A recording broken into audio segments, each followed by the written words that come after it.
Many people are asking, why blow the trumpet? அநேகர் கேட்கிறார்கள், ஏன் எக்காலங்களை ஊதுகிறீர்கள்? Because it is written in the Bible. ஏன் வேதத்தில் எழுதப்பட்டிருக்கிறதுனாலயா? They blew the trumpets when the foundation for the temple was made. ஆலயத்தின் அஸ்திவாரம் இடும்பொழுது அவர்கள் எக்காலங்களை ஊதினார்கள். Why? ஏன் ஊதினார்கள்? This is a very significant one. இது ரொம்ப முக்கியமான ஒரு வருஷமாக இருக்கு. 5781. 5781. Last year the Lord said, open your mouth wide and I will fill it. போன வருஷத்துல ஆண்டவர் சொன்னார், வாயை விரிவாய் திற, நான் அதை நன்மையினால் நிரப்புவேன். Ayin pay. ஆயின் பே. But this year the Lord says, ஆனா இந்த வருடத்துல ஆண்டவர் சொல்லுகிறார், be silent, I will be violent for you. நீ அமைதியா இரு, உனக்காக நான் பயங்கரமாய் கிரியை செய்வேன் என்று ஆண்டவர் சொல்லுகிறார். There is a time that you have been arguing. ஒரு காலகட்டம் இருந்தது நீங்கள் வாதாடி கொண்டே இருந்தீர்கள். But the Lord says today, ஆனால் ஆண்டவர் இன்று சொல்லுகிறார், you will be silent. நீங்கள் அமைதியாக இருக்க வேண்டும். I will be violent for you. நான் உங்களுக்காக பயங்கரமாய் கிரியை செய்வேன் என்று ஆண்டவர் சொல்லுகிறார். நீங்கள் சும்மா இருப்பீர்கள், உங்கள் தேவனாகிய கர்த்தர் உங்களுக்காக யுத்தம் பண்ண போகிறார். You will be silent, your Lord God will fight your battle for you. உங்களை பார்த்து எல்லாரும் சொன்னாங்க, இவனா ரட்சிக்க போறான். Yesterday people despised you, looked at you saying, are you going to save you? ஆனா கர்த்தர் சொல்றாரு, are you, this is the guy who is going to save us ன்னு கேட்டவங்க அவங்களுக்கு முன்னாடி கர்த்தர் சொல்லுவார், இவனை நான் தெரிந்து கொண்டேன், இவன் என்னுடைய மகன், இவனை கொண்டுதான் நான் பெரிய காரியங்களை செய்ய போகிறேன். When God is silent, தேவன் அமைதியா இருக்கும் பொழுது, that means he is going to create something supernatural. எப்பெல்லாம் ஆண்டவர் நம் வாழ்க்கையில் அமைதியா இருக்கிறாரோ அப்பெல்லாம் இயற்கைக்கு அப்பாற்பட்ட நாம் ஆச்சரியப்பட போகிற காரியங்களை அவர் செய்து முடிக்க போகிறார்.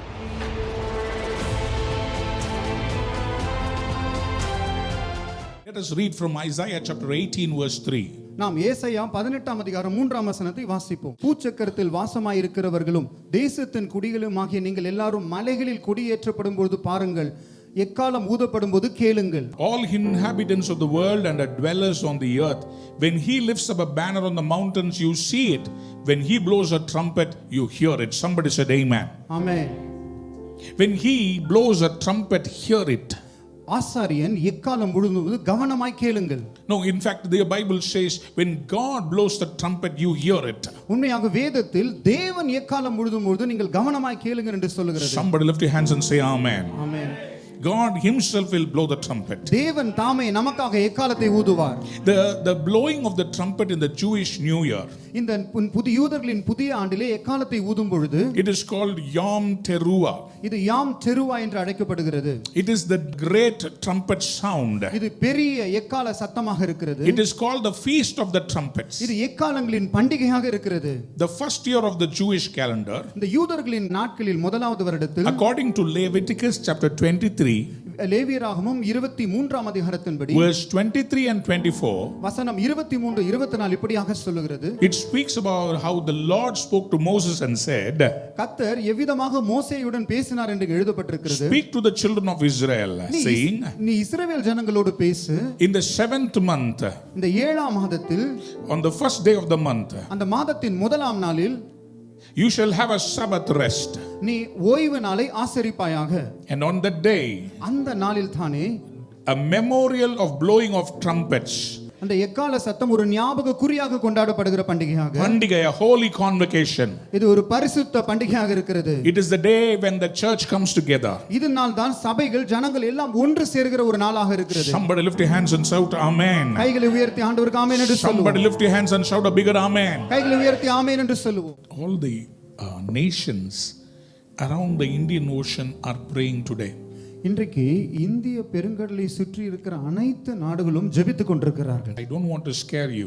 உங்களை பயமுறுத்த விரும்பவில்லை, இதை பற்றி சுருக்கமாக நான் சொல்ல விரும்புகிறேன். But today all these nations are praying together இன்றைக்கு இந்த எல்லா நாடுகளும் ஒன்று சேர்ந்து ஜெபிக்கிறார்கள் that the enemy will not create another tsunami in the Indian Ocean. இந்த இந்திய பெருங்கடலில் இன்னொரு சுனாமியை சத்ருவானவன் கொண்டு வராதபடிக்கு அவர்கள் ஜெபிக்கிறார்கள். Already we are suffering under corona. ஏற்கனவே நாம் கொரோனாவால பாதிக்கப்பட்டிருக்கிறோம். If a tsunami comes, இந்த சுனாமி வரும் என்றால் there will be a greater destruction. இன்னும் பேரழிவு இந்த நாட்டிற்கு வந்து சேரும். You see, the serpent or the Chinese spirit has been trying to control the Indian Ocean in the recent past. இந்த சீனாவில் உள்ள சர்ப்பத்தின் ஆவியானது இந்திய பெருங்கடலையும் இது சுற்றி இருக்கிற இடங்களையும் ஆதிக்கம் செலுத்த விரும்புகிறது. So it has been trying with this military might to completely take over the Indian Ocean. தன்னுடைய ராணுவ பலத்தை கொண்டு இந்திய பெருங்கடலை சுற்றியுள்ள இடங்களை அது ஆக்கிரமிக்க ஏற்பாடு செய்து கொண்டே That is இருக்கிறது. why it has bought over a port in Sri Lanka. இதனால தான் ஸ்ரீலங்காவிலே ஒரு துறைமுகத்தை சீன நாடு வாங்கி இருக்கிறது. Because they are positioning themselves around the Indian Ocean.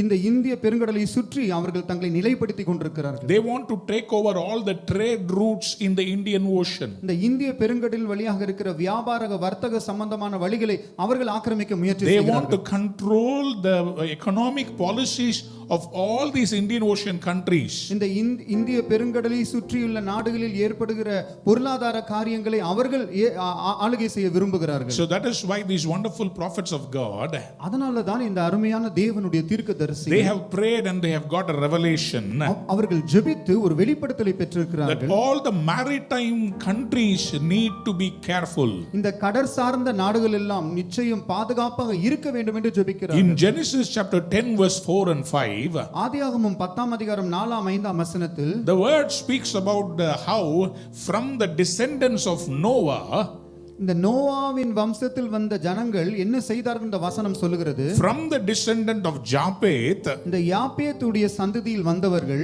his son Yavin or Javan, from his children these people came. அவர்களுடைய வம்சத்திலிருந்து தான் யாவானின் குமாரர் எல்லாம் வந்தார்கள். So these are the people who spoke different languages and they were the maritime, meaning the fishers people, fishermen folk. இந்த ஜனங்கள் பல பாஷைகளை பேசி கொண்டு வந்தாலும் அவர்கள் எல்லாரும் கடற் சார்ந்த தொழில்களை செய்கிறவர்களாக மீன் பிடிக்கிறவர்களாக இருந்தார்கள். So this is very important we understand நாம் இதை புரிந்து கொள்ள வேண்டிய காரியம் மிகவும் அவசியமாக இருக்கிறது. that these people were the ones who settled in the coast lines. இந்த ஜனங்கள் தான் கடற்கரையில் பல நாடுகளில் இருக்கிற கடற் சார்ந்த இடங்களில் தங்கினார்கள். According to their languages these countries were separated. அவர்கள் பேசின மொழிகளை வைத்து நாடுகள் தனித்தனியே பிரிய ஆரம்பித்தது. So that is how from the descendants of Noah, இப்படிதான் நோவாவின் வம்சாவளியிலிருந்து all the coastal islands and all these countries were named. இந்த கடற்கரை சார்ந்த தீவுகளும் மற்ற நாடுகளும் ஏற்பட்டன. If you see there is a connection between India and Indonesia. நீங்கள் பார்க்கும் பொழுது இந்தியாவுக்கும் இந்தோனேஷியாவுக்கும் ஒரு தொடர்பு இருக்கும். India and Burma. இந்தியாவுக்கும் பர்மாவுக்கும் ஒரு தொடர்பு இருக்கும். India and Thailand. இந்தியாவுக்கும் தாய்லாந்திற்கும் ஒரு தொடர்பு India and இருக்கும். Malaysia. இந்தியாவுக்கும் மலேசியாவுக்கும். All the gods of these countries they have similar names. இந்த நாடுகளில் இருக்கிற தெய்வங்களின் பெயர்கள் எல்லாம் ஏறக்குறைய ஒரே மாதிரி இருக்கும். Similar looking idols. ஒரே மாதிரி தோற்றமுடைய விக்கிரகங்கள். Why is it so? Because they were all together as one. ஏன் இப்படி இருக்குது? அவர்கள் எல்லாரும் ஒன்று சேர்ந்து ஒரே ஆளாக காணப்படுகிறார்கள். Before the floods they were together as one piece of land. இந்த சுனாமி இந்த வெள்ளப்பெருக்கு வருவதற்கு முன்பாக நோவாவினுடைய பெருவெள்ளம், நோவாவின் பெருவெள்ளம் வருவதற்கு முன்பாக அவர்கள் எல்லாரும் சேர்ந்து ஒரே தேசமாய் இருந்தது, ஒரே நிலப்பரப்பாய் இருந்தது. After the flood, ஆனால் இந்த பெருவெள்ளத்திற்கு நோவாவின் பெருவெள்ளத்திற்கு பிறகு all the lands they separated. இந்த பூமி பகுக்கப்பட்டன. And all these maritime fishermen they settled around the islands. இந்த மீன் பிடிக்கிறவர்கள் கடற் சார்ந்த தொழில் செய்கிறவர்கள் அந்தந்த தீவுகளில் தங்கினார்கள். China wants to control these islands. இந்த சீனா நாடு இந்த நாடுகளை ஆக்கிரமிக்க எப்பொழுதும் முயற்சி செய்கிறது. That is why there is a struggle for Hong Kong, for Taiwan. அதனால தான் ஹாங்காங்கிற்கும் தாய்வானுக்கும் ஒரு பெரிய போராட்டம் நடந்து கொண்டிருக்கிறது. China has taken over Hong Kong from United Kingdom. ஆங்கிலேயர்கள் ஆண்ட அந்த காலனிகளிலிருந்து சைனாவானது ஹாங்காங்கை தன் பக்கமாக எடுத்துக்கொண்டது. And Taiwan they had, but the Taiwan they have now become a separate nation. இந்த தாய்வானையும் அவர்கள் ஆக்கிரமிக்க முயற்சி செய்தார்கள். ஆனால் தாய்வான் தனியாக பிரிந்து தனி நாடாக The செயல்பட்டது. symbolism of a Chinese spirit is a dragon. இந்த சைனாவுடைய தேசத்துடைய அடையாளமே ஒரு வலு சர்ப்பமாக இருக்கிறது. So something that the dragon is planning in the Indian Ocean, tonight we are going to destroy it by blowing the trumpet. இந்த இந்திய பெருங்கடலை சுற்றி இந்த வலு சர்ப்பமானது ஏதோ ஒரு பேரழிவை திட்டம் பண்ணி கொண்டிருக்கிறது. ஆனால் நாம் எக்காலம் ஊதி அவைகளை அழிக்க போகிறோம். Somebody lift your hands and shout a bigger amen. கைகளை உயர்த்தி ஆமென் என்று சொல்லுவோம். Somebody say, Lord save India. எல்லாரும் கைகளை உயர்த்தி ஆண்டவரே இந்தியாவை காப்பாற்றும் என்று சொல்லுவோம். Lord save Indonesia. ஆண்டவரே இந்தோனேஷியாவை காப்பாற்றும் என்று சொல்லுவோம். When the tsunami came in the small island of Aceh, ஆசேக் என்ற ஒரு சிறிய தீவிலிருந்து சுனாமி வந்தபோது many lakhs and lakhs of people died. லட்சக்கணக்கான ஜனங்கள் இறந்து போனார்கள். Even in India, many lakhs of them died. இந்தியாவில் கூட லட்சக்கணக்கான ஜனங்கள் இறந்து போனார்கள். Sri Lanka, whole villages were wiped off. சில ஸ்ரீலங்காவில் சில முழு கிராமமே கொண்டு செல்லப்பட்டது. Whole churches were under the water and people died. அநேக சபைகள், அநேக ஆலயங்கள் தண்ணீரில் கீழே முழுகி விட்டன. There was a church in Kalmunai. Kalmunai என்ற இடத்தில் ஒரு ஆலயம் இருந்தது. The Sunday school was in the ground floor. அந்த ஞாயிறு பள்ளியானது அடித்தளத்திலே நடந்து கொண்டிருந்தது. And the church in the first floor. ஆனா சபையானது மேல்தளத்திலே இருந்தது. When the tsunami came, tsunami வந்த பொழுது it swept away all the children in the Sunday school. இந்த பிள்ளைகள் எல்லாம் ஞாயிறு பள்ளி படித்த பிள்ளைகள் எல்லாம் இழுத்து கொண்டு போனது. Can you imagine such a thing happening again in the world? உலகத்திலே இப்படி ஒரு சம்பவம் இனி நடக்க போவதை உங்களால் யோசித்து பார்க்க முடியுமா? It is going to destroy so many people. அது பல ஜனங்களை அழிக்க போகிறது. We don't want that to happen again. மறுபடியும் இப்படிப்பட்ட ஒரு சம்பவம் நிகழ வேண்டாம். Somebody lift your hands and say amen. கைகளை உயர்த்தி ஆமென் என்று சொல்லுவோம். Prophets, when they speak ahead of times, தீர்க்கதரிசிகள் காலத்துக்கு முன்பாகவே சில காரியங்களை சொல்லும் பொழுது, பேசும் பொழுது, they might look and sound foolish. அது நமக்கு கேட்கும் பொழுது சாதாரண விஷயமாக அற்பமாக தெரியலாம். But when the thing happens, we say, oh my God. ஆனால் அப்படிப்பட்ட காரியங்கள் நிகழும் பொழுது நாம் கைகளை உயர்த்தி ஆண்டவரே ஏன் நிகழ்ந்தது என்று கேட்கிறோம். In 2019, 2019 வருடம், when the Lord said, take the trumpet and blow all over India. ஆண்டவர் சொன்னார், எக்காலத்தை எடுத்துக்கொண்டு இந்தியா முழுவதுமாக நீ ஊத வேண்டும் என்று சொன்னார். We went around the nation, all the districts of Tamil Nadu, blew the trumpet and said, hey, the Lord is coming. நாடு முழுவதுமாக சென்று தமிழ்நாட்டின் பல பகுதிகளில் சென்று கர்த்தர் வருகிறார் என்று நாங்கள் எக்காலங்களை ஊதினோம். The judgment is coming. நியாய தீர்ப்பு வருகிறது என்று சொன்னோம். Listen, in the Jewish culture, கவனியுங்கள், இந்த யூதர்களின் கலாச்சாரத்தில் why do they blow the trumpet? அவர்கள் ஏன் எக்காலங்களை ஊதுகிறார்கள்? Many times we don't understand the secrets of the trumpet. இந்த எக்காலம் ஊதுகிறதுக்கு பின்பாக இருக்கிற ரகசியத்தை நாம் புரிந்து கொள்ளாமல் இருக்கிறோம். The Lord sounds as a trumpet not only to bless his people, also to bring the judgment on the wicked people. ஆண்டவர் இந்த எக்காலத்தின் மூலமாக முழங்கும் பொழுது ஜனங்களை ஆசீர்வதிக்கப்படும்படியா மட்டுமல்ல, ஜனங்களை எச்சரிக்கும்படியாகவும் அவர் அப்படி செய்கிறார். Somebody lift your hands and say amen. Hallelujah. Hallelujah. Many times we hear in the Bible, அநேக தரம் வேதத்தில் நாம் இப்படியாக கேள்விப்படுகிறோம், when the trumpet sound is blown, எக்கால சத்தம் கேட்கப்படும் பொழுது who will not be ready for war? வேதம் சொல்லுகிறது, எக்காலம் ஊதும் பொழுது யார் யுத்தத்துக்கு தயாராமல் இருப்பார்கள் என்று படிக்கிறோம். If the person is not ready for the battle, அந்த குறிப்பிட்ட நபர் யுத்தத்துக்கு தயாராகாமல் இருந்தால், that means either he will be lazy and he will be killed in the battle, அவன் ஒருவேளை சோம்பேறியாக இருந்து யுத்தத்திலே கொல்லப்படலாம், or if he awakens, ஆனால் அவன் விழித்துக் கொண்டால் he will win the battle. அவன் யுத்தத்திலே ஜெயம் எடுப்பான். So the trumpet either awakens or puts the people to sleep. Judgment. இந்த எக்காலம் ஊதப்படும் பொழுது அந்த சத்தமானது சிலரை விழித்தெழும்ப செய்கிறது, சிலரை யுத்தத்திலே கொல்லுகிறது. Somebody lift your hands and shout a bigger amen. Amen. That is what we read in Ezekiel chapter 33 and verse 4. இதைத்தான் நாம் எசேக்கியேல் 33ஆம் அதிகாரம் 4ஆம் வசனத்திலே வாசிக்கிறோம். Somebody who hears the trumpet, they have to be warned. யாரெல்லாம் எக்கால சத்தத்தை கேட்கிறார்களோ அந்த குறிப்பிட்ட நபர், அந்த குறிப்பிட்ட ஜாதி, அவர்கள் எச்சரிப்பு அடைய வேண்டும். Listen very carefully. கவனமாக கேளுங்கள். The mouth of the prophet is open for the word of the Lord when God gives him permission. தீர்க்கதரிசியினுடைய வாயானது தேவன் அனுமதித்தால் தான் அவருடைய வார்த்தையை சொல்லும்படியாக திறக்கப்படுகிறது. Last year God gave permission to open our mouth and warn the people. கடந்த வருடத்திலே கர்த்தர் எங்களுக்கு அனுமதி தந்து எங்கள் வாய்களை திறக்கும்படியாக வைத்தார். We did not know corona was coming. எங்களுக்கு தெரியாது கொரோனா வருகிறது என்று. But we went around and said the sword is coming. பட்டயம் வருது எச்சரிக்கையா இருங்கன்னு சொல்லி எக்காலத்தை ஊதி எச்சரிக்க போனோம். But we went around the nation and declared that saying that the sword is coming and we warned the people thus. We warned the people. நாங்கள் ஜனங்களை எச்சரித்தோம். It is time for repentance. இது மனம் திரும்புகிறதான ஒரு நேரமாக இருக்கிறது. People repent. ஜனங்கள் மனம் திரும்பினார்கள். Churches repent. சபைகள் மனம் திரும்பினது. மனம் திரும்புங்கள் என்று சொல்லி நாங்க பிரசங்கம் பண்ணினோம். We preached so that people might repent. இன்னும் மனம் திரும்பல. ஆனா சில people did not repent yet. அதனால தான் இன்னைக்கு இவ்வளவு பெரிய மரணங்கள் வருகிறது. That is why we are hearing so many death numbers every day.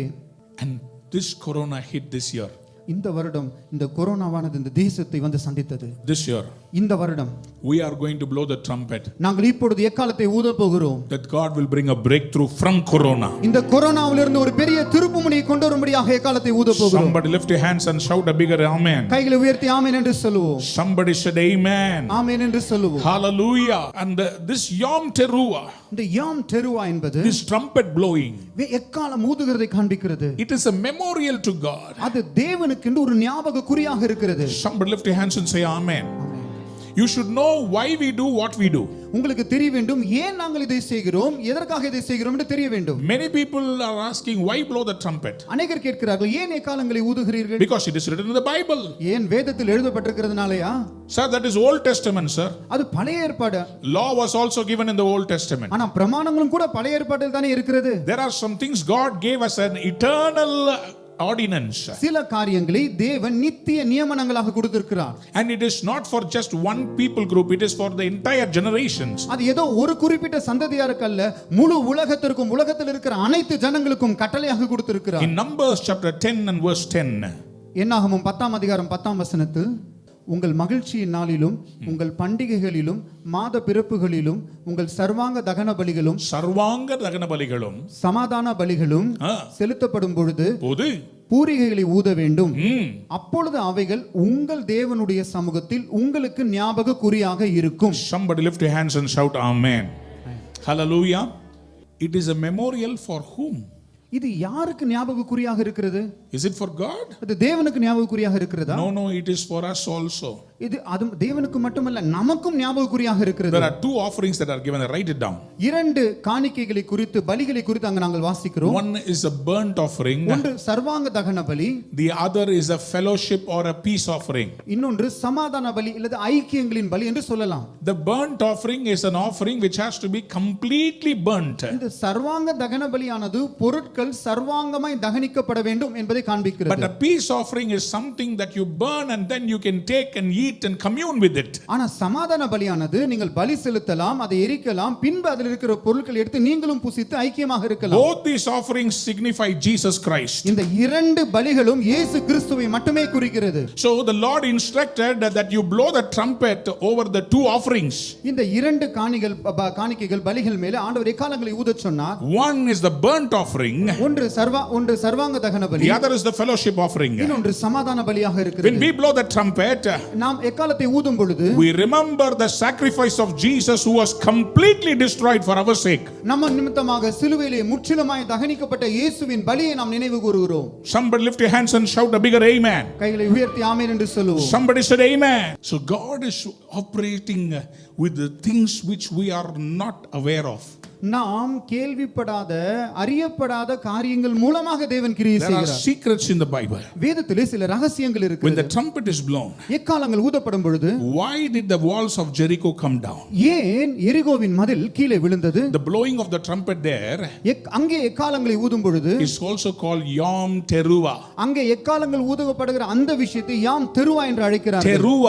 தெருவா trumpet blowing. எக்காலங்களை ஊதுகிறது. Not ordinary blowing. ஏதோ சாதாரணமாக ஊதுகிறதல்ல. Blowing it very loud. சத்தமாக உயர்த்தி சத்தமாக உயர்த்துகிறது. Somebody lift your hands and say amen. Amen. That's what we read in Joshua chapter 6 and verse 20. இதைதான் நாம் யோசுவா 6ஆம் அதிகாரம் 20ஆம் வசனத்திலே வாசிக்கிறோம். When the trumpets were blown aloud, எக்காலங்கள் சத்தமாக முழங்கின பொழுது and the people shouted, ஜனங்கள் ஆரவரித்த போது the walls of Jericho fell down. எரிகோவின் மதில்கள் கீழே விழுந்தது. Even when the temple foundation was laid, அந்த ஆலயத்தின் அஸ்திபாரங்கள் இடும்போது கூட in Ezra இந்த எஸ்ரா புத்தகத்தில் chapter 3 verse 12, 3ஆம் அதிகாரம் 12ஆம் வசனத்தில் you see they blow the trumpet. ஆலயம் அஸ்திபாரப்படும் பொழுதும் அங்கே அவர்கள் எக்காலம் ஊதினதை நாம் வாசிக்கிறோம். I am giving you some of the important notes for you to understand that these trumpet blowing is not a ritual, they have a significance. இந்த எக்காலம் ஊதுகிற இந்த பழக்கமானது ஏதோ ஒரு சடங்காச்சாரம் அல்ல, அதற்கு பின்பாக ஆழமான ரகசியங்கள் இருக்கிறது என்பதை நிரூபிக்கும்படியாக சில காரியங்களை நான் உங்களுக்கு சொல்லிக் கொடுக்க போகிறேன். Somebody lift your hands and shout a bigger amen. கைகளை உயர்த்தி ஆமென் என்று சொல்லுவோம். Hallelujah. Hallelujah. They blew the trumpets when the foundation for the temple was made. ஆலயத்தின் அஸ்திபாரம் இடும்பொழுது அவர்கள் எக்காலங்களை ஊதினார்கள். Why? ஏன் ஊதினார்கள்? Because the trumpet sound இந்த எக்கால சத்தத்தில் is a secret code. அது ஒரு ரகசிய குறியாக இருக்கிறது. Only the people of God will understand தேவனுடைய ஜனங்கள் மட்டுமே புரிந்து that கொள்வார்கள். the sound of the trumpet இந்த எக்கால சத்தத்தை is the sound of breakthrough. இது எக்கால சத்தம் ஒரு திருப்புமுனையின் சத்தம் என்பதை தேவனுடைய ஜனங்கள் மட்டுமே புரிந்து கொள்வார்கள். Somebody lift your hands and say amen. That is why on the first of the Jewish New Year they blew the trumpet. அதனால தான் யூதர்கள் தங்களுடைய ஆண்டின் முதல் நாளிலே எக்காலங்களை ஊதுகிறார்கள். Psalm 89 சங்கீதம் 89ஆம் அதிகாரம் verse 14 and 15. வசனம் 14 15 இப்படியாக சொல்லுகிறது. This is what the Bible says. வேதம் இப்படியாக சொல்லுகிறது. Righteousness and justice are the foundation of your throne. Mercy and truth go before your face. நீதியும் நியாயமும் உம்முடைய சிங்காசனத்தின் ஆதாரமாகிறது. கிருபையும் சத்தியம் அவருக்கு முன்பாக செல்லும் என்று வேதம் Then verse சொல்லுகிறது. 15 is important. 15ஆம் வசனம் முக்கியமான வசனம். Blessed are the people who know the joyful teruah. கம்பீர சத்தமாகிய மனமகிழ்ச்சியின் சத்தமாகிய இந்த தெருவாவை அறிந்த ஜனங்கள் பாக்கியம் உள்ளவர்கள் என்று வேதம் In சொல்லுகிறது. Tamil it is translated as கம்பீர சத்தம். அது கம்பீர சத்தம், அது ஜனங்களுடைய சத்தம் அல்ல, அது எக்கால சத்தம். Amen. Somebody shout hallelujah. யாராவது hallelujah சொல்லுங்க. Those who know the sound of the trumpet, இந்த எக்கால சத்தத்தை அறிந்த ஜனங்கள் they are blessed. அவர்கள் ஆசீர்வதிக்கப்பட்டவர்களாம். That's what the Bible says. அதுதான் வேதம் சொல்லுகிறது. Blessed are the people who know the joyful teruah.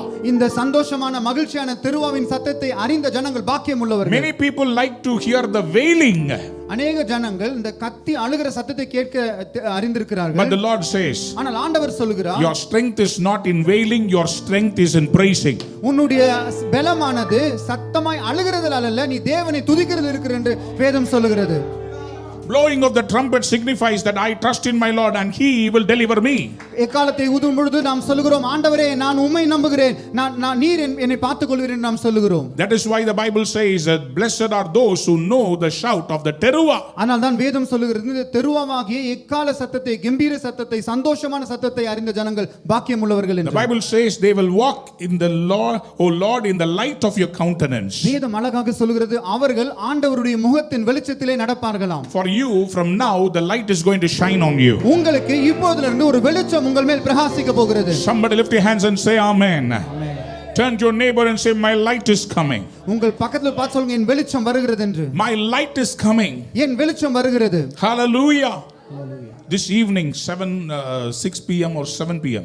இந்த மாலை வேளையிலே 6 அல்லது 7 மணி அளவில் we have entered into a new season. ஒரு புதிய காலத்தில் நாம் அடியெடுத்து வைத்திருக்கிறோம். We have entered into a new season. ஒரு புதிய காலத்தில் நாம் அடியெடுத்து வைத்திருக்கிறோம். We have entered into a year called 5781 and this is a very special year. இது ஒரு சிறப்பான வருடமாக இருக்கிறது. It is called அது இப்படியாக அழைக்கப்படுகிறது, Ayin Aleph. ஆயின் aleph. This is a very significant one. இது ரொம்ப முக்கியமான ஒரு வருஷமாக இருக்கு. 5781. 5781. 81. What does it signify? அது எதை காண்பிக்கிறது? Last year the Lord said, open your mouth wide and I will fill it. போன வருஷத்துல ஆண்டவர் சொன்னார், உன் வாயை விரிவாய் திற, நான் அதை நன்மையினால் நிரப்புவேன். Ayin Pei. ஆயின் பே. But this year the Lord says, ஆனா இந்த வருடத்துல ஆண்டவர் சொல்லுகிறார், be silent, I will be violent for you. நீ அமைதியா இரு, உனக்காக நான் பயங்கரமாய் கிரியை செய்வேன் என்று ஆண்டவர் சொல்லுகிறார். Be still and know that I am God. நீங்கள் அமர்ந்திருந்து நானே தேவன் என்று அறிந்து கொள்ளுங்கள். Somebody who understands it say amen. இதை புரிந்தவர்கள் சத்தமாக ஆமென் என்று சொல்லுவோம். இதுவரைக்கும் வாயிருந்த பிள்ளை பொழைக்கும், இந்த வருஷம் வாயை மூடிட்டு கர்த்தர் கிரியை செய்வார்னு சொல்ற பிள்ளைகள் வெற்றிகளை அளவில்லாமல் பார்க்க போகிறார். That's for people who can speak, they will always thrive, but now people who are silent, who trust in the Lord, they are going to prosper. How many of you want to say amen? எத்தனை பேர் ஆமென் என்று சொல்ல விரும்புகிறீர்கள்? Hallelujah. Hallelujah. Hallelujah. Hallelujah. There is a time that you have been arguing. ஒரு காலகட்டம் இருந்தது நீங்கள் வாதாடி கொண்டே இருந்தீர்கள். But the Lord says today, ஆனால் ஆண்டவர் இன்று சொல்லுகிறார், you will be silent. நீங்கள் அமைதியாக இருக்க வேண்டும். I will be violent for you. நான் உங்களுக்காக பயங்கரமாய் கிரியை செய்வேன் என்று ஆண்டவர் சொல்லுகிறார். நீங்கள் சும்மா இருப்பீர்கள், உங்கள் தேவனாகிய கர்த்தர் உங்களுக்காக யுத்தம் பண்ண போகிறார். You will be silent, your Lord God will fight your battle for you. Exodus chapter 14 verse 14. யாத்ராகமம் 14ஆம் அதிகாரம் 14ஆம் வசனம். கர்த்தர் உங்களுக்காக யுத்தம் பண்ணுவார், நீங்கள் சும்மா இருப்பீர்கள் என்றான். Somebody lift your hands and say amen. கைகளை உயர்த்தி ஆமென் என்று The சொல்லுவோம். Lord your God will do your battle கர்த்தர் உங்களுக்காக யுத்தம் பண்ணுவார், and you will be quiet.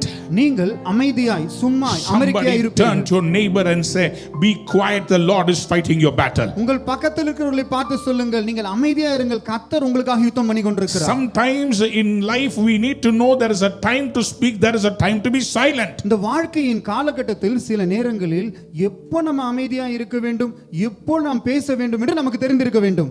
Ecclesiastes chapter 3 verse 7.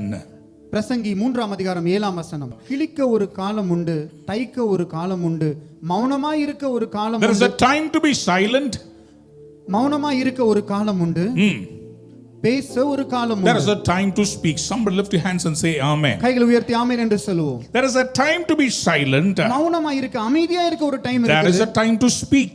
பேச ஒரு காலம் உண்டு. Listen very carefully. கவனமாய் கேளுங்கள்.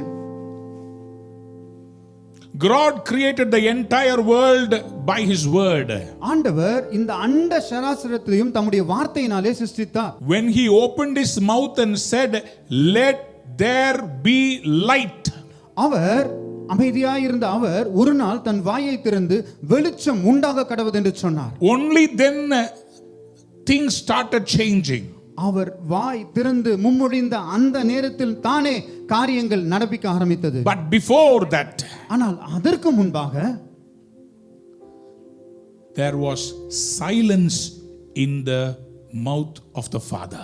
பிதாவாகிய தேவனுடைய வாய்களில் சத்தம் வெளிப்படவில்லை, ஒரு மௌனம் இருந்தது.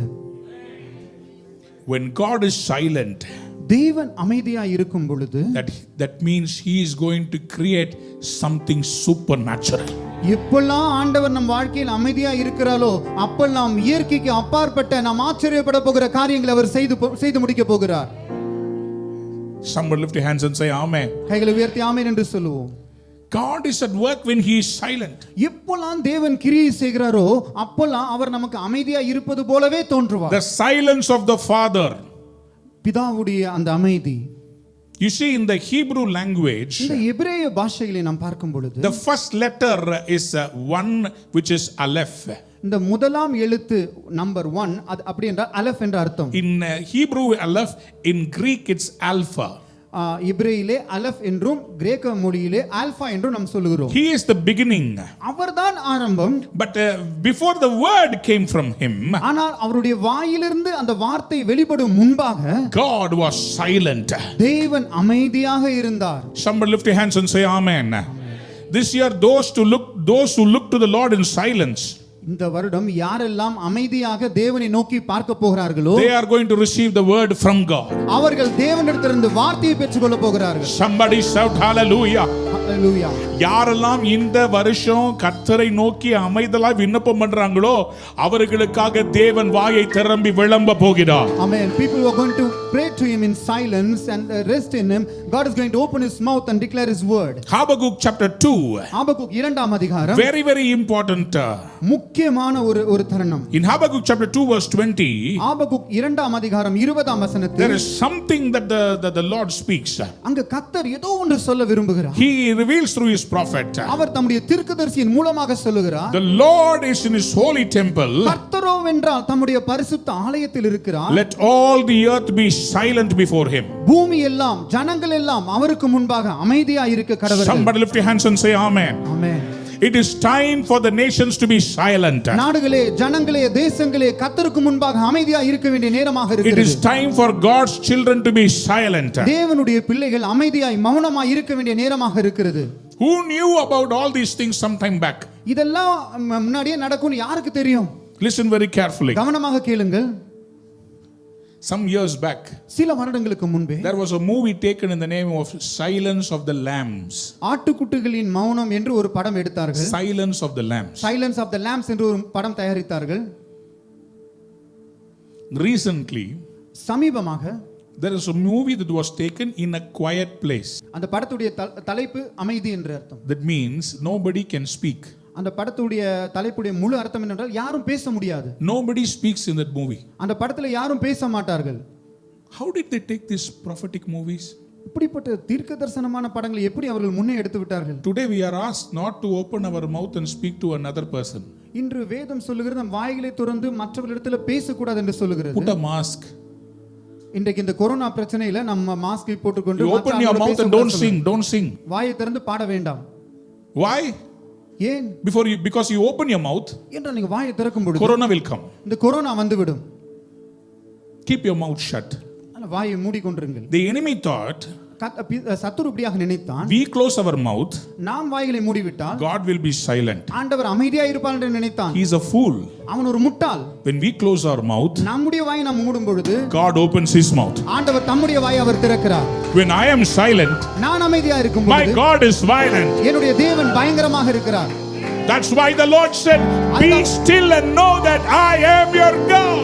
அதற்கு தான் ஆண்டவர் சொல்றார், அமைதியாக இருந்து அமர்ந்திருங்கள், நானே தேவன் என்று அறிந்து கொள்ளுங்கள் என்று சொன்னார். Listen very carefully. கவனமாக கேளுங்கள். Jesus was silent. இயேசு அமைதியாக இருந்தார். Isaiah 53 verse 7. ஏசாயா 53 அதிகாரம் 7 வசனம். He was oppressed and afflicted, yet he did not open his mouth. He was led like a lamb to the slaughter, and as a sheep before its shearers is silent, so he did not open his mouth. அவர் நெருக்கப்பட்டும் ஒடுக்கப்பட்டும் இருந்தார், ஆனாலும் தம்முடைய வாய் அவர் திறக்கவில்லை.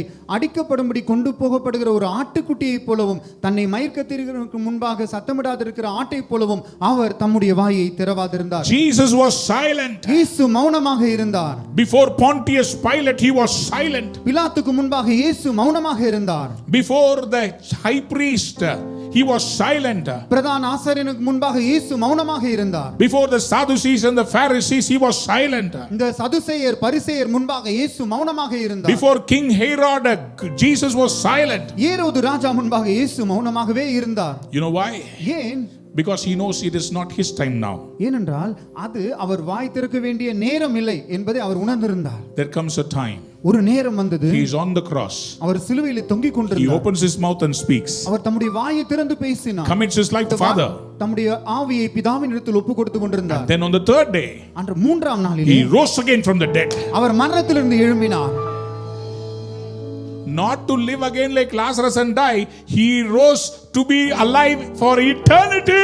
உயிர் தெழுந்த லாசரு பின்பு மரிப்பது போல அல்ல, நித்தியமாக உயிரோடு வாழுகிற ஆண்டவராக அவர் உயிர் தெழுந்தார். புரிஞ்சவங்க மட்டும் அல்லேலூயா சொல்லுங்களேன்.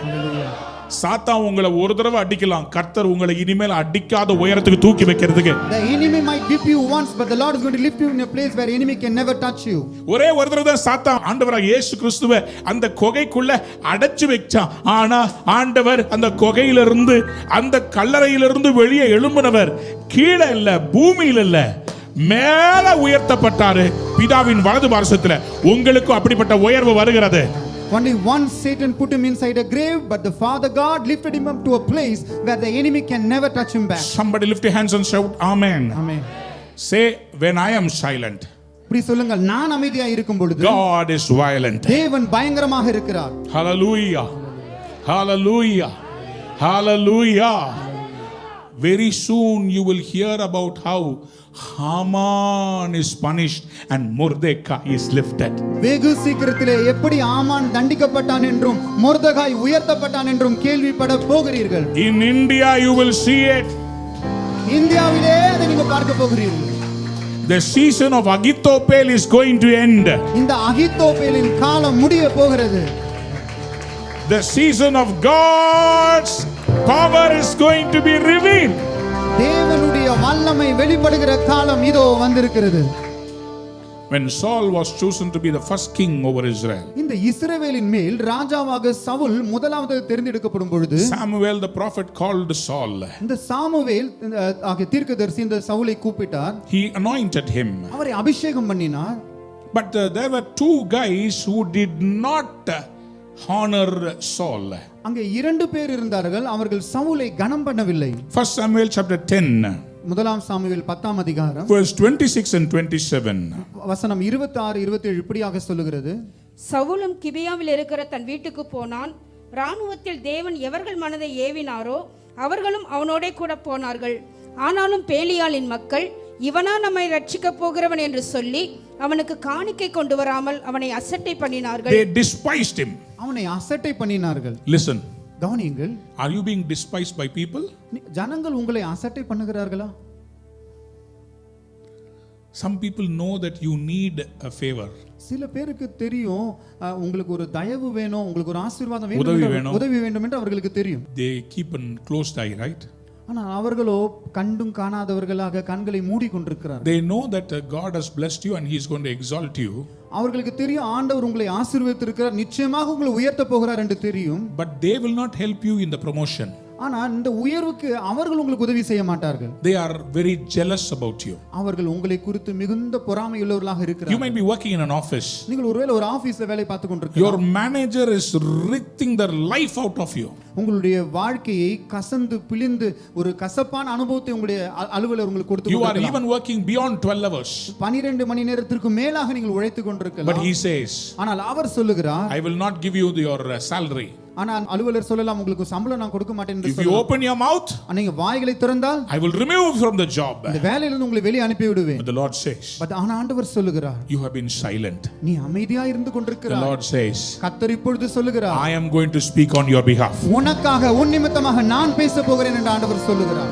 In the very next chapter, அது அடுத்த அதிகாரத்தில் நாம் in வாசிக்கிறோம். 1 Samuel chapter 11, முதலாம் சாமுவேல் 11ஆம் அதிகாரம், we read about how Saul went to war and destroyed the kingdoms that came against Israel. இஸ்ரவேலுக்கு விரோதமாக இருந்த அத்தனை சத்துருக்களையும் சவுல் போய் யுத்தம் பண்ணி ஜெயித்தான் என்று நாம் வாசிக்கிறோம். 1 Samuel chapter 11 verses 11 to 13. முதலாம் சாமுவேல் 11ஆம் அதிகாரம் 11 முதல் 13 வசனம். மறுநாளிலே சவுல் ஜனங்களை 3 படையாக வகுத்து கிழக்கு வெளுத்து வரும் ஜாமத்தில் பாளையத்திற்குள் வந்து வெயில் ஏறும் வரைக்கும் அம்மோனியரை முறியடித்தான். அம்மோனியரை வெயில் ஏறும் வரை முறியடித்தான். தப்பினவர்களில் 2 பேராகிலும் சேர்ந்து ஓடி போகாதபடி எல்லாரும் சிதறி போனார்கள். Somebody lift your hands and shout a big amen. கைகளை உயர்த்தி ஆமென் என்று சொல்லுங்க. Hallelujah. Hallelujah. Hallelujah. நேத்து சைலண்ட், இன்னைக்கு violent. Yesterday he was silent, today he is on violent mode. நேத்து உங்களை பார்த்து எல்லாரும் சொன்னாங்க, இவனா ரட்சிக்க போறான். Yesterday people despised you, looked at you saying, are you going to save you? ஆனா கர்த்தர் சொல்றாரு, are you, this is the guy who is going to save us ன்னு கேட்டவங்க அவங்களுக்கு முன்னாடி கர்த்தர் சொல்லுவார், இவனை நான் தெரிந்து கொண்டேன், இவன் என்னுடைய மகன், இவனை கொண்டுதான் நான் பெரிய காரியங்களை செய்ய போகிறேன். People who despised us and saying, are you going to save us? Before them the Lord is going to say, this is my child, I have chosen him, I am going to lift him before your eyes. The Lord says, கர்த்தர் சொல்லுகிறார், you who are despised, நீ அசட்டை பண்ணப்பட்டிருக்கிறாய், you have been silent, ஆனால் நீ அமைதியாக இருந்து கொண்டிருக்கிறாய். but when I give victory, ஆனால் நான் உனக்கு ஜெயத்தை கொடுக்கும் பொழுது I will turn the table. அந்த காரியத்தை மாறுதலாய் You will become the head and they will become the tail. நீ தலையாக மாறி விடுவாய், அவர்கள் வாளாக மாறி விடுவார்கள். Yesterday they were the head, I was the tail. Tomorrow I am going to be the head and those opposed to me will become the tail. நேற்று அவர்கள் தலையா இருந்தார்கள், நீ வாளா இருந்தா, ஆனா ஆண்டவர் சொல்றார், நாளைக்கு நான் உன்னை தலையாக மாற்ற போகிறேன், அவர்கள் வாளாக மாற போகிறார்கள். 12ஆம் வசனம். அப்பொழுது ஜனங்கள் சாமுவேலை நோக்கி, சவுலா நமக்கு ராஜாவாய் இருக்க போகிறவன் என்று சொன்னவர்கள் யார்? அந்த மனுஷரை நாங்கள் கொன்று போடும்படிக்கு ஒப்புக்கொடுங்கள் என்றார்கள். The whole people of Israel saying, where are those guys? Where are the 2 fellows who spoke against Saul? Let us kill him. இந்த முழு இஸ்ரவேலர்களும் சவுலை அசட்டை பண்ணி அந்த 2 பேரை தேடிட்டே இருந்தாங்க, எங்க இருக்காங்க, நாங்க அவங்களை கொல்லும்படி கொண்டு வாங்க என்று சொல்லி கொண்டிருந்தார்கள். But you know what Saul reacted?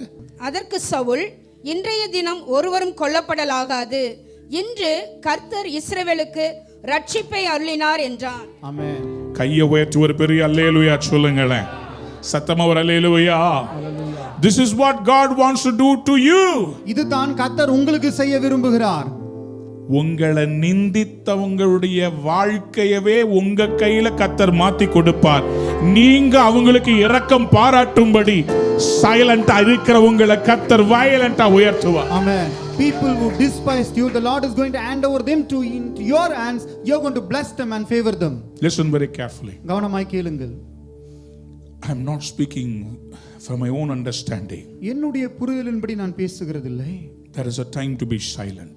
மௌனமாய் இருக்க ஒரு நேரம் இருக்கிறது. Satan thought Jesus could not defend himself.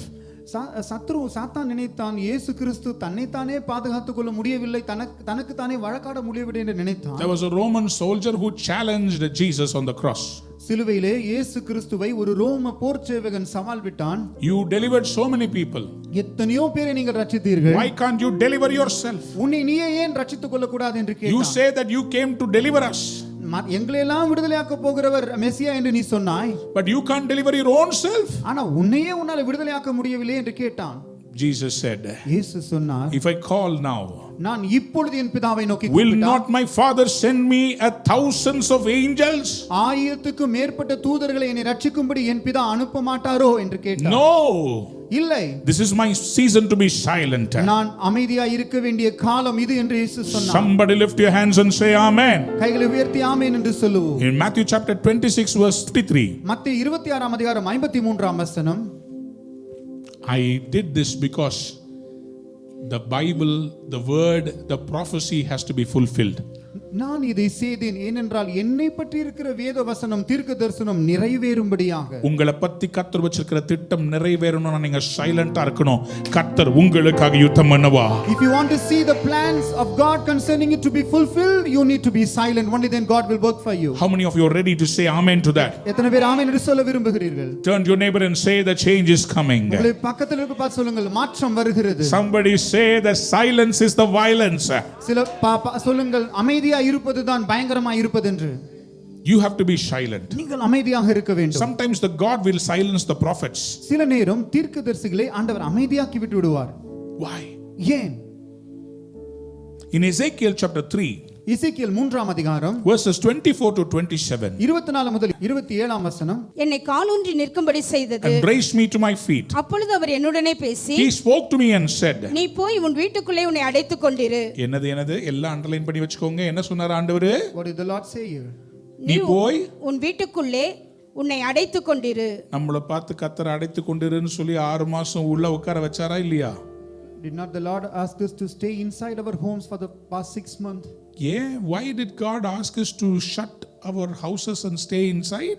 ஏன் வீடுகளை அடைத்துக்கொண்டு உள்ளுக்குள்ளே ஆண்டவர் உட்கார வைத்தார்? Read, sister. இதோ மனுபுத்திரனே, உன்மேல் கயிறுகளை போட்டு, You son of man, they will tie with ropes. அவைகளால் உன்னை கட்டப் போகிறார்கள். You will be bound, ஆகையால் நீ அவர்களுக்குள்ளே போக வேண்டாம். so that you cannot go out among the people. நான் உன் நாவை, They put a kair around you, right? They put a rope around you. They said, lock down. You can't go among the people. Lock down. Shut yourself in the house. உன் கயிறுகளால் உங்களை சுத்தி வீடுகளே இருங்கள், நீ வெளியே போக கூடாது என்று அவர்கள் சொன்னார்கள். Never in the history the church has been closed for an epidemic. சரித்திரத்திலே இப்படிப்பட்ட ஒரு பேரிடர், இந்த கொள்ள நோய்களால் சபையானது மூடப்பட்டது, இவ்வளவு நாள் மூடப்பட்டதே இல்லை. Never. இப்படி ஒரு சம்பவம் நடந்ததே இல்லை. Never have the Jewish people not had a feast because of a pandemic. ஒரு பெரிய கொள்ளை நோயால் யூத ஜனங்கள் தங்களுடைய பண்டிகைகளை ஆசரிக்காமல் இருந்ததே இல்லை சரித்திரத்தில். Do you know now there is a lockdown in Israel? உங்களுக்கு தெரியுமா இஸ்ரேல்ல இப்போ லாக்டவுன் போய் கொண்டிருக்கிறது என்று? The Jewish people are not able to celebrate on the roads in their sanctuaries this Jewish New Year. இந்த புதிய ஆண்டின் துவக்கத்தை இஸ்ரவேலர்கள் ரோடுகளிலோ அவருடைய பரிசுத்த ஸ்தலத்திலோ கொண்டாட முடியாமல் இருக்கிறது. After God gave this celebration to the Jewish people through Moses, never has there been the feast of the trumpet Yom Teruah without celebration. This is the first one. இதுதான் முதல் முறை மோசே மூலமாய் இப்படிப்பட்ட ஆண்டு துவக்கத்தை ஆசரிக்கும்படி, யாம் திருவாவை ஆசரிக்கும்படி ஆண்டவர் கட்டளை கொடுத்த நாள் முதல் அவர்கள் இதை கொண்டாடாமல் இருந்ததே இல்லை. இதுதான் முதல் முறை. You see, the voice of the trumpet is the voice of the prophet. இந்த எக்கால சத்தத்தின் சத்தம் இருக்கிறது, இது தீர்க்கதரிசியினுடைய சத்தமாக இருக்கிறது. Why did God silence the prophets? ஏன் தீர்க்கதரிசியின் சத்தத்தை ஆண்டவர் அமைதியாக்கினார்? Why did God put the prophets inside the house and shut them? ஏன் தீர்க்கதரிசியை வீட்டில் உள்ளே அடைத்து ஆண்டவர் அமைதியாக இருக்க சொன்னார்? Why is there no prophecy now for the past 6 months, sir? ஏன் கடந்த 6 மாதங்களுக்கு எந்த தீர்க்கதரிசனமும் வெளிப்படவில்லை என்று கேட்கிறார்கள். நான் கேட்கிறேன். I am asking this. Why is not God speaking? ஏன் தேவன் பேசவில்லை? In the past God was speaking, right? கடந்த காலத்தில் ஆண்டவர் பேசிக் கொண்டிருந்தார். Why is God not speaking? ஏன் இப்பொழுது ஆண்டவர் பேசுகிறதில்லை? You can read the reason in Ezekiel chapter 3 verse 25. இதற்கான காரியத்தை நீங்கள் எசேக்கியேல் 3ஆம் அதிகாரம் 25ஆம் வசனத்திலே தெளிவாக படிக்கலாம். இதோ மனுபுத்திரனே, உன்மேல் கயிறுகளை போட்டு அவைகளால் உன்னை கட்டப் போகிறார்கள், ஆகையால் நீ அவைகளுக்குள்ளே போக வேண்டாம். நான் உன் நாவை உன் மேல் வாயோடு ஒட்டிக்கொள்ள பண்ணுவேன். I will make your tongue stick to the roof of your mouth. நீ அவர்களை கடிந்து கொள்ளுகிற மனுஷனாயிராமல் ஊமையனாய் இருப்பாய். அவர்கள் கலக வீட்டார். Whoa, there is no sound of the prophets. தீர்க்கதரிசிகளின் சத்தமே தொலைந்து போனது. The tongue of the prophets are stuck in their upper palate. இந்த தீர்க்கதரிசிகள் தம் சத்தம் இடாதபடி அவர்கள் நாவு மேல்வாயோடு ஒட்டி கொண்டிருந்தது. They are unable to speak or correct people. அவர்கள் ஜனங்களிடத்தில் பேச முடியவில்லை, ஜனங்களை திருத்த முடியவில்லை. Some time back we heard the voice. அதற்கு முன்பாக சில நாட்களுக்கு முன்பாக கர்த்தருடைய சத்தத்தை கேட்டோமே. Repent. மனம் திரும்புங்கள் என்று சொன்னாரே. Jesus is coming soon. இயேசு சீக்கிரம் வருகிறார் என்று சொன்னாரே. But now ஆனால் இப்பொழுது there is no evangelical meeting. இப்பொழுது சுவிசேஷ கூட்டங்களே நடக்கிறதில்லை. No open air meeting. திறந்தவெளி கூட்டங்களே நடக்கிறதில்லை. No missionary work. எந்த சுவிசேஷ பணியும் நடக்கிறதில்லை. Why? ஏன்? Why is God put the church to silence? ஏன் சபையை ஆண்டவர் ஒரு அமைதியான காலத்துக்கு ஊடாக The நடத்தினார்? church is supposed to be the voice of the Lord. இந்த சபையானது தேவனுடைய வாயாக இருக்க வேண்டும். Why did God silence the church? ஏன் ஆண்டவர் சபையை அமைதியாக்கினார்? Why did God silence the prophets? ஏன் தீர்க்கதரிசிகளை அமைதியாக்கினார்? I checked up. இந்த காரியங்களை நான் ஆராய்ந்து கொண்டிருந்தேன். Nobody is speaking. None of the prophets are opening the mouth. யாராவது பேசுகிறார்களா சொல்லுகிறார்களா என்று ஆராய்ந்து கொண்டே இருந்தேன். யாரும் பேசவில்லை. எல்லாரோட வாயும் அடைபட்டிருந்தது. Nobody has a revelation. யாருக்கும் வெளிப்படுத்தலே கிடைக்கவில்லை. Nobody has a word. யாருக்கும் கர்த்தருடைய வார்த்தை உண்டாகவே இல்லை. Doesn't mean God is not existent. கர்த்தர் இல்லை என்ற அர்த்தம் இல்லை. When God is silent, ஆண்டவர் அமைதியாய் இருக்கிற நாட்களில் something is going to happen in the world. இந்த உலகத்தில் ஏதோ ஒரு காரியம் நடக்க போகிறது. With a heavy heart, ஒரு பாரமான இருதயத்தோடு சொல்லுகிறேன். I want to give you a revelation. What happens when God is silent? ஆண்டவர் அமைதியாய் இருக்கும்போது என்ன நடக்கிறது என்ற காரியத்தை குறித்து ஒரு வெளிப்படுத்தலை நான் சொல்ல விரும்புகிறேன். If you read Revelation chapter 8 verse 1 onwards, வெளிப்படுத்தல் 8ஆம் அதிகாரம் 1 முதல் நீங்கள் வாசிக்கும் பொழுது, அவர் 7ஆம் முத்திரையை உடைத்தபோது, see, this is not a message I copied from the internet. This is not something I picked up the word from another prophet's mouth. This is something that I prayed and I asked the Lord, and this is what the Lord revealed to me.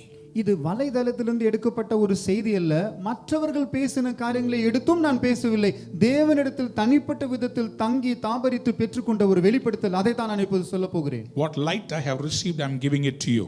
எந்த வெளிச்சத்தை நான் பெற்றுக்கொண்டேனோ அந்த வெளிச்சத்தை உங்களுக்கு It is up to you to receive it or to reject it. இதை ஏற்றுக்கொள்வதும் புறக்கணிப்பதும் உங்கள் கையில் இருக்கிறது. You see, from the beginning of the world, what God's silence signifies.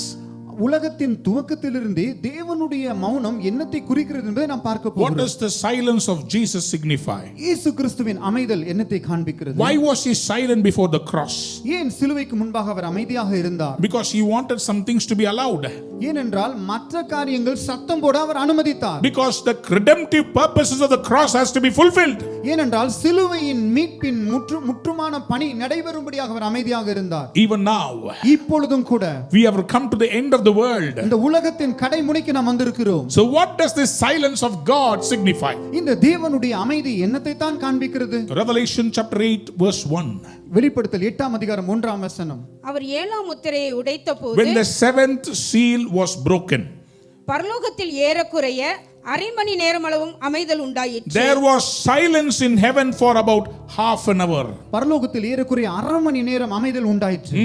பின்பு தேவனுக்கு முன்பாக நிற்கிற 7 தூதர்களையும் கண்டேன். அவர்களுக்கு 7 எக்காலங்கள் கொடுக்கப்பட்டது. வேறொரு தூதனும் வந்து தூபம் காட்டும் பொற்கலசத்தை பிடித்து, Listen very carefully. கவனமாக கேளுங்கள். There were 7 seals. 7 முத்திரைகள் இருந்தது. When the seventh seal was opened, அந்த 7ஆம் முத்திரை உடைக்கப்பட்ட போது there was silence in the heaven. பரலோகத்தில் ஒரு பெரிய அமைதி உண்டானது. For half an hour. அரை மணி நேரம் அந்த அமைதி உண்டானது. For 30 minutes. ஏறக்குறைய 30 நிமிஷம் அமைதி உண்டானது பரலோகத்தில். When the seal was opened, there was silence. அந்த முத்திரை உடைக்கப்பட்ட போது ஒரு அமைதி உண்டானது. After the seal breaks, அந்த முத்திரை உடைக்கப்பட்ட போது what happens? என்ன நடக்கிறது?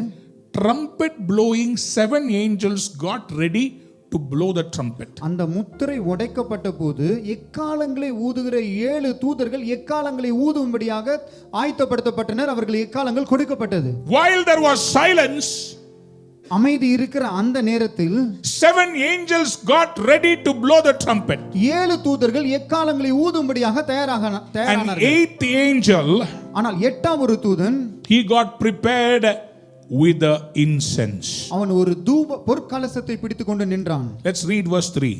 3ஆம் வசனத்தை வாசிப்போம். வேறொரு தூதனும் வந்து தூபம் காட்டும் பொற்கலசத்தை பிடித்து பலிபீடத்தின் படியிலே He நின்றான். stood on the steps of the altar, சிங்காசனத்திற்கு முன்பாக இருந்த பொற்பீடத்தின் மேல் before the golden altar.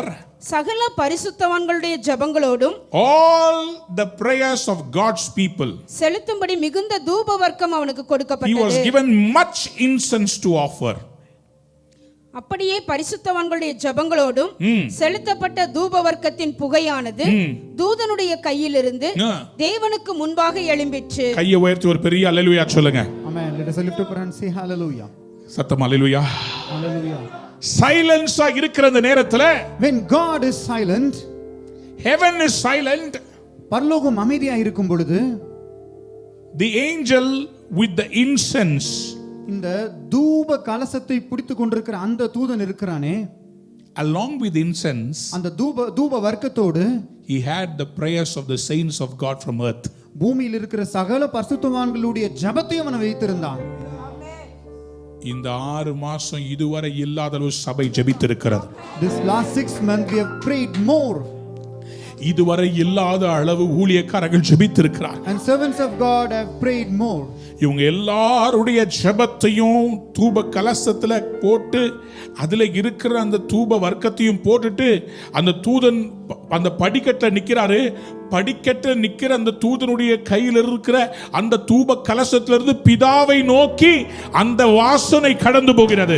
The angel of God standing in the steps having an incense in his hand with all the prayers of the saints from all over the world, and from that incense there goes a fragrance to the kingdom of God. You know what happened after that? அதற்கு அப்புறம் என்ன நடந்ததுன்னு தெரியுமா? And then the angel stretched his hand, picked up fire from the altar, threw it on the earth.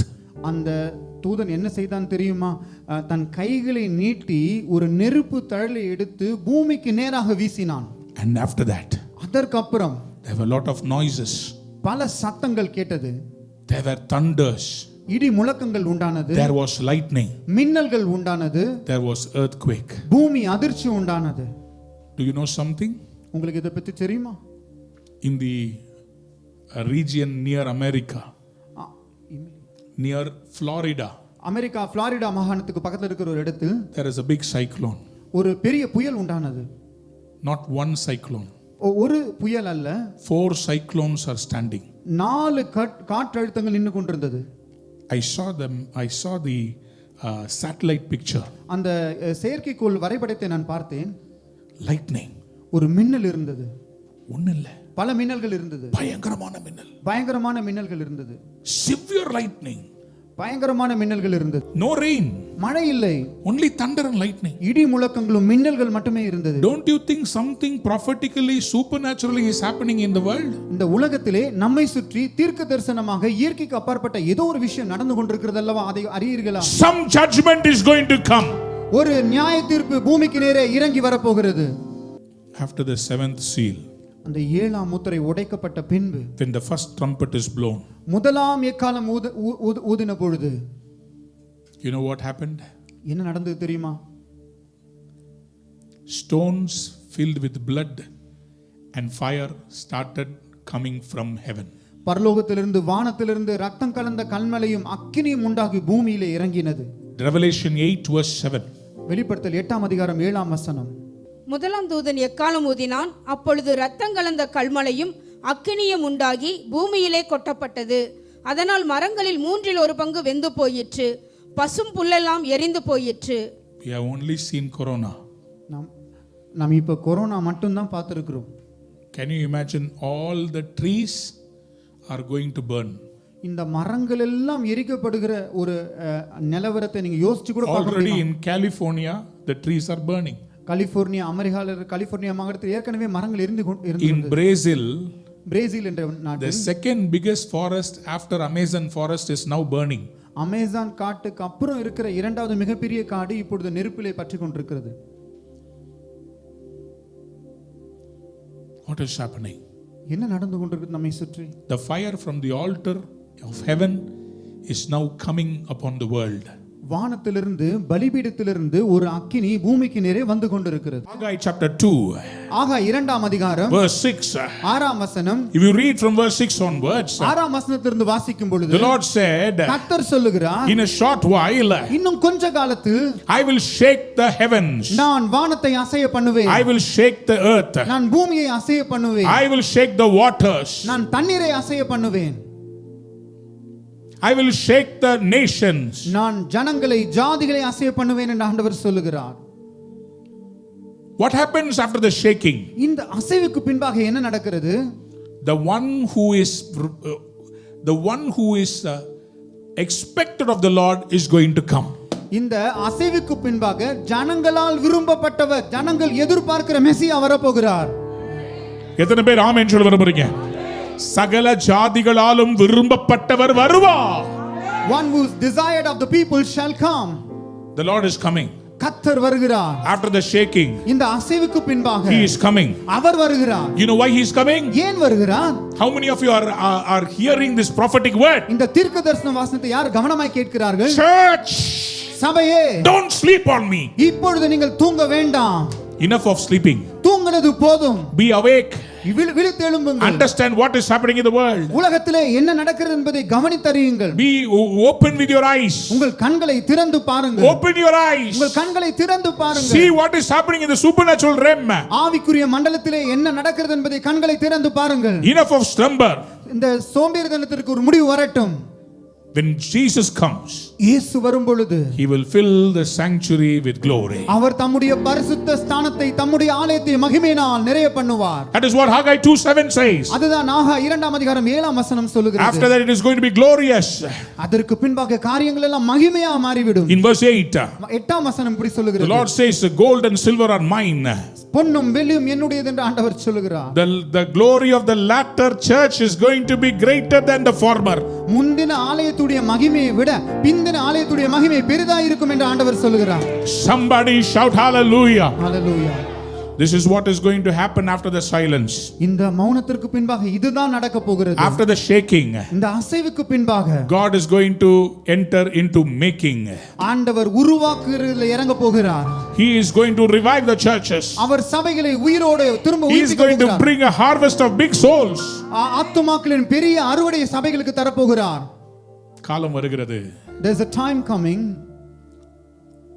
Share மார்க்கெட்லயும் லேண்ட்லயும் investment பண்றதுனால எனக்கு பலன் கிடைக்கும்னு சொல்லி நினைக்கிற எல்லாரும் கர்த்தருடைய ஆலயத்துக்கு என் வெள்ளியையும் பொன்னையும் கொடுத்தா கர்த்தர் என்னை ஆசீர்வதிப்பார் என்ற எல்லாமே மாற போகிற ஒரு நிலை வரப்போகிறது. There's going to be a tectonic shift in thinking of the people who think if they invest in trade markets they will be benefited, and there's going to be a time they will think when they invest in church they're going to be blessed. Somebody lift your hands and say amen. How many of you believe that shaking is coming?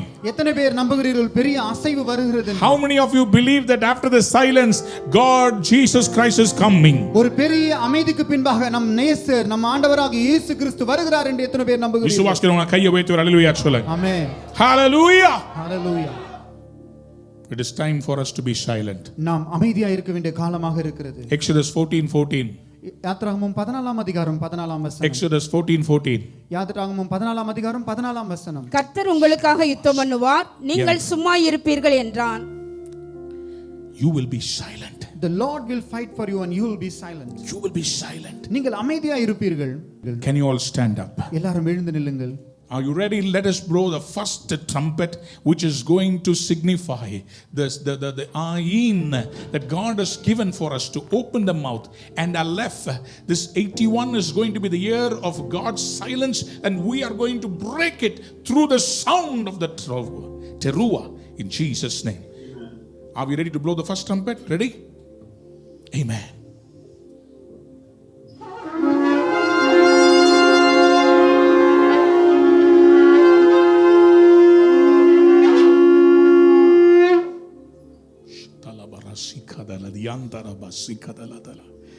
Double portion anointing, Lord.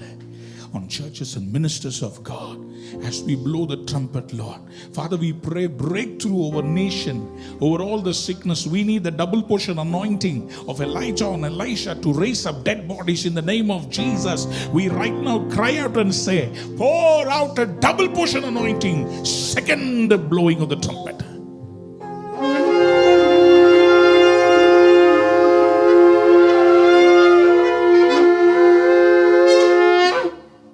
Radhanamana Shantula Barabosi Yandura Bala Shikana Marianta Laba Sikede Bidunama.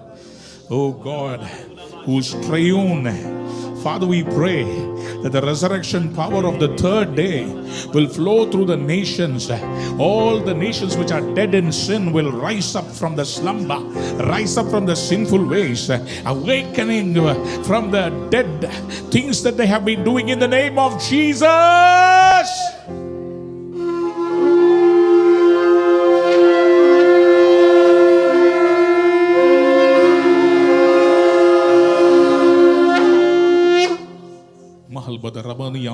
Lazarus come forth.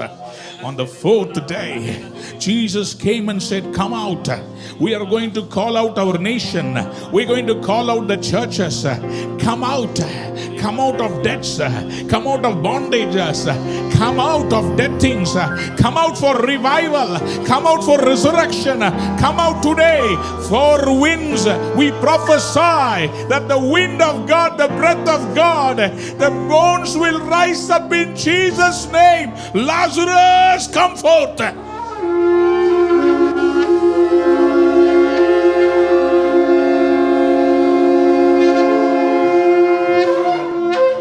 Lord, we need your grace, Lord. We need a breakthrough. And we know this breakthrough will come only through your grace. Only by your grace, Lord. It's not by our deeds. It's purely by your grace. So Father, rend the heavens and come down. Even as your children are praising you, let grace abundant be poured upon us. In the name of Yeshua, your grace, Lord.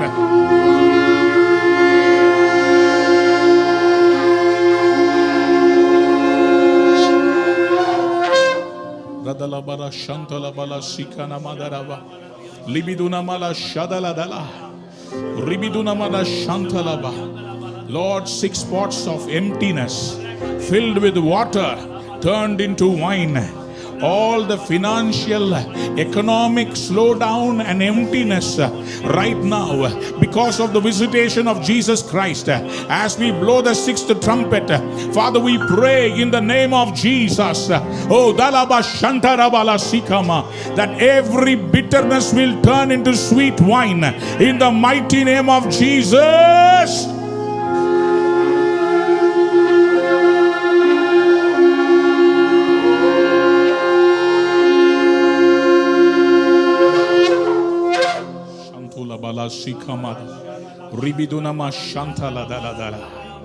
When the 7th angel blew the trumpet, there was a sound in heaven declaring, the kingdoms of this world have become the kingdom of the Lord and of his Christ.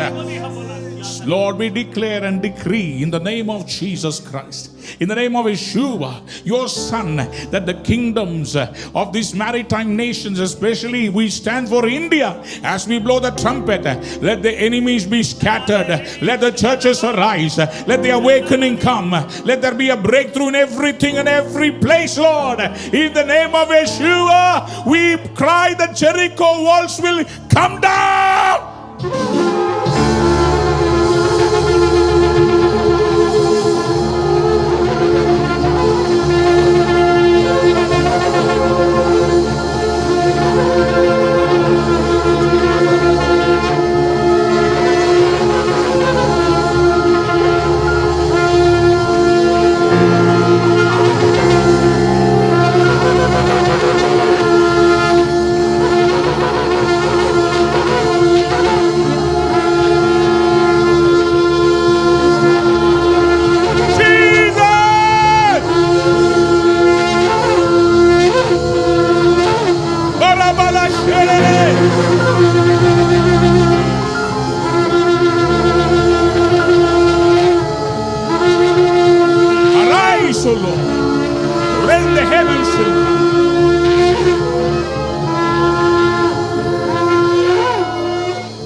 அல்ல வாயை திறந்து அந்நிய பாஷையில பேசுங்க. கர்த்தர் சொல்றாரு, உன் விண்ணப்பத்தை ஏன்ட்ட கொடுத்துரு. பரிசுத்தவான்களுடைய விண்ணப்பங்களை தூப கலசத்துல கலெக்ட் பண்ணிக்கிட்டு இருக்கிற ஆண்டவர். இப்போ நீங்க கர்த்தரை நோக்கி ஜெபம் பண்ணுங்க, வாயை திறந்து. வாட் எவர் இந்த புதிய வருஷத்துல கர்த்தர் சொல்றாரு, நீ சைலண்டா இருக்க போற. இந்த வருஷம் உனக்காக நான் வயலண்டா மாற போறேன். உனக்காக நான் வயலண்டா மாற போறேன். ஷந்தூல பராசிகாமா. அல்ல கைகளை உயர்த்தி ஆண்டவர்கிட்ட சொல்லுங்க, ஆண்டவரே நான் சைலண்டா இருக்கிறப்பா, நீங்கள் அமைதலாய் இருந்து நானே தேவன் என்று அறிந்து கொள்ளுங்கள். Be still and know that I am your God. Be still and know that I am your God. I am your God. Shibaladana mala shikabadura biduna maladaradala. கர்த்தர் உங்களுக்காக யாவையும் செய்து முடிக்க போகிறார். உங்களுக்காக யாவையும் சங்கீதம் 46:10 நீங்கள் அமர்ந்திருந்து நானே தேவன் என்று அறிந்து கொள்ளுங்கள். ஜாதிகளுக்குள்ளே உயர்ந்திருப்பேன், பூமியிலே உயர்ந்திருப்பேன். சேனைகளின் கர்த்தர் நம்மோடு இருக்கிறார். யாக்கோபின் தேவன் நமக்கு உயர்ந்த அடைக்கலமானவர். சொல்றார், உனக்கு முன்னாடி இருக்கிற பெரிய எரிகோ மதில்களை நான் உடைக்க போகிறேன். உனக்கு முன்பாக இருக்கிற சமுத்திரத்தை 2 பிரிக்க போகிறேன். பால் பெராசீம் என்று கர்த்தர் சொல்லுகிறார். Dimana Shantala Baseke, Rimana Sereriantara Bashadala, Mahalbadara Baseke, Lamana Shila Diantala. கர்த்தருடைய ஊழியங்கள் எழும்ப முடியாதபடி இருக்கிற எல்லா தடைகளும் உடைக்கப்படுவதாக, எல்லா கிரியைகள் உடைக்கப்படுவதாக, எல்லா எசபேலின் ஆவிகள் நிர்மூலமாக்கப்படுவதாக, எல்லா தடை கற்கள் remove in Jesus.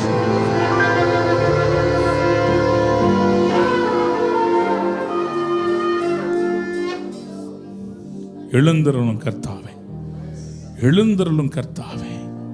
Arise, O Lord. Let the enemies be scattered. Scatter the enemies, Lord. Scatter the enemies. Namashantala basekene. Riantula bashidara diandara base. Rimana sokorobo sheteri antara base. Nimara sokoro diantula bashadala. Father, I thank you for this wonderful evening, Lord. Thank you for this prophetic evening, Lord. இந்த நாளில் கர்த்தர் எங்களுக்கு ஒரு அற்புதம் செய்ததுக்காக நன்றி. ஏதோ ஒரு திருப்பு முனையை கர்த்தர் கட்டளையிட்டதுக்காக நன்றி சுவாமி. உங்களுடைய பிள்ளைகள் ஒவ்வொருவரையும் மனதார நான் ஆசீர்வதிக்கிறேன். இந்த நாளில் நீங்கள் எங்களுக்கு புதிய ஆண்டை, புதிய துவக்கத்தை ஏற்படுத்தி கொடுத்திருக்கிறேன். நாங்கள் அமைதலாய் நின்று கர்த்தரே தேவன் என்று அறிந்து கொள்ளப் போகிறோம். நாங்கள் சும்மா இருந்து தேவனுடைய வெற்றிகளை ருசி பார்க்க போகிறோம். இந்த நிகழ்ச்சியில், இந்த ஆராதனையில் பங்கு கொண்ட ஒவ்வொருவரையும் இந்த விசேஷத்த நாளிலே ஆசீர்வதிக்கிறேன், மனதார ஆசீர்வதிக்கிறேன். தொடர்ந்து பெரிய காரியங்களை செய்யும். அன்பான நேயர்களே, இந்நிகழ்ச்சியில் கொடுக்கப்பட்ட வாக்குத்தத்தங்களும் தீர்க்க தரிசன வார்த்தைகளும் உங்களுக்கு ஆசீர்வாதமாய் இருந்திருக்கும் என்று நாங்கள் நம்புகிறோம்.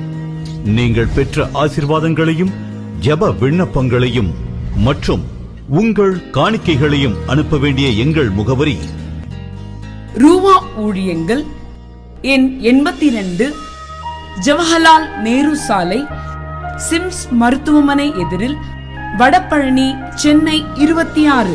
உங்கள் காணிக்கைகளை ஆன்லைன் மூலமாக எளிதாக செலுத்தலாம்.